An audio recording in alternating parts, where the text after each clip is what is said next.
Hello again everybody and welcome back to my channel. Today I have here some sea moss. Now as a little girl growing up in the islands, sea moss was a very commonly nutritious drink.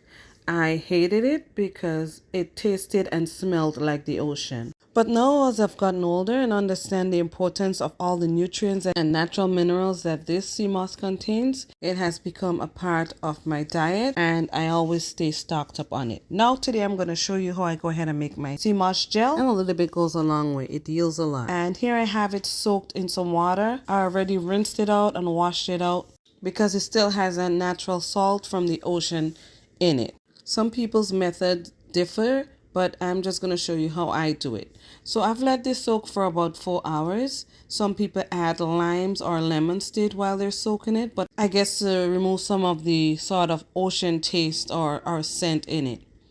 But either way, I have it right here in this pot after soaking it for 4 hours. And as you can see right here at the edge, it's starting to come to a boil. And I didn't put a whole lot of water in it. And if you notice that this is already starting to thicken up, and as it continues to boil, I'm just going to keep stirring it just to simply assist in breaking down the fibers in here. I don't want to boil it too much. And that's the reason why I soaked it, so that way the fibers can be rehydrated and it can break down easily once it hits that hot water.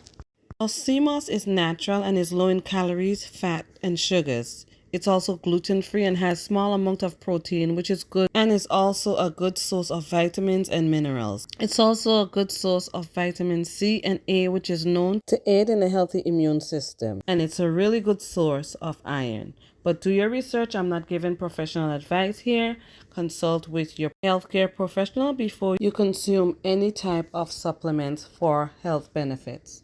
Now I'm going to continue to swish this around with the wooden spoon to help break down the fibers in here. Obviously there's a few thicker pieces and that's going to take a little bit longer to break down and turn into gel, but it's going to really soften up nicely. And as you can see right here, it's a nice big pot of mush, which is good. Look at that, guys. This is what you really want. So now I'm going to use a whisk. Or even better, I'm going to use this wooden tool, and this is what we used growing up in the Caribbean. And yes, I do have one. I live the way I lived back home. So in my kitchen, I have all of my Grenadian tools. And this comes from a specific tree, which grows a certain way that we can get a branch that makes that tool. Just like this right here, I have a wooden pallet. This is also from back home. And I use all of these. As you can see, they got some mileage on them, but that's what I use in my kitchen. Okay, back to the sea moss. So now I'm going to just whisk it up so I can really mash all of this up, turn it into a nice smooth consistency as much as I can. And as these fibers break down, it's still going to look just like a thick mixture, but I'll show you as I go along how this will thicken up. Now the fire is already turned off, and the steam that this mixture contains will continue to break down the fibers and soften it. So I'll just cover it here for tonight and let it sit overnight on the stove. Now the next day I open it up, and let me just show you guys. This has cooled off quite a bit, and let me show you the consistency of this.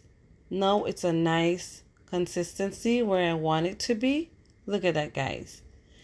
So now I'm going to put this gel in containers and I'll freeze them. These containers right here, I'll fill them up and I'll put them in the freezer. I'll keep one in the refrigerator so I can continue to make my nutritious drinks using this gel. All I have to do is add some nutmeg and season it up really good and some condensed milk, and that's it for me. Throw it in a blender and that will do the trick. And for those of you that do not use animal products, you can actually use almond milk or cashew milk, coconut milk, or any plant-based milk that you prefer. Now I was able to fill like 2.5 of these containers, but I have extra, which I am going to put my concentrated sorrel in. I also did bring some of that back. I load up as usual whenever I go back home, and I prepare nutritious meals and drinks that I can have readily available, so when I'm ready I can use it. And I did add some clove and some cinnamon bark in here to season up this really good. Now this sea moss gel could last for quite a while in your freezer if it's filled all the way up in an airtight container, but this is not going to hang around for too long, and it's going to take me a while again before I do soak and boil some more of this, because I do take a break. Everything in moderation. I hope you enjoyed this video, and as always, thank you for watching. Don't forget to please like, share, and subscribe.